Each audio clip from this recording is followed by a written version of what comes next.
oluvannyuma lw'ekirwadde kya Ebola Sudan okulumba eggwanga ne kitta omusawo, ab'ebyobulamu bakola butaweera okulaba nga batangira ekirwadde kino okusaasaanira mu bantu.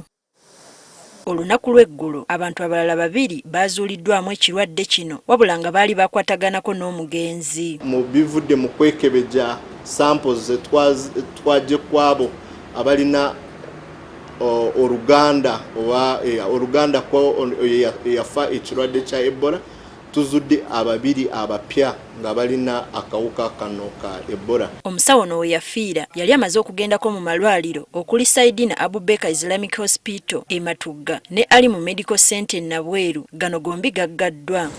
Olw'okuba nti abasawo abaaliyo nga balabira omulwadde abasinga ku bo olwedde bali mu isolation center bagezaako okubateekako eriisa ejjogi, era bano nga bali mu zimu kwa isolation centers ezasaliddwawo. Bano bakkaatirizza obubonero bw'ekirwadde kino ne basaba abantu okuba obulindaala. Ku kyo kwe kulabika nti ebbugumu lyeyongera mu mubiri, fever, then ne kubeera nti oba olumizibwa ennyingo ate n'okuwulira nga olina nakanyama omubiri gwonna nga gukuluma.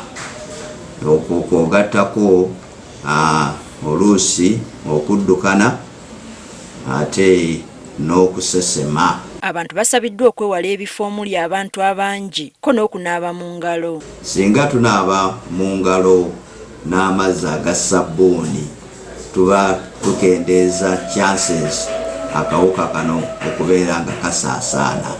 Bwe tuba tetusobodde kunaaba mu ngalo n'amazzi aga sabbuuni tukozese sanitizer. N'abakulira amasomero mu Wakiso bakubiriziddwa okuba obulindaala.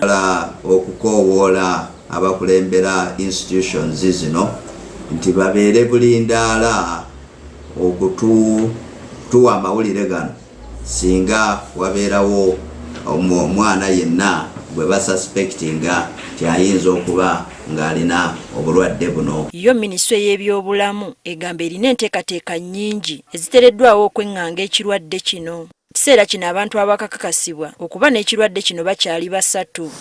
Teddy Nakaliga agafeeyo ku Spark.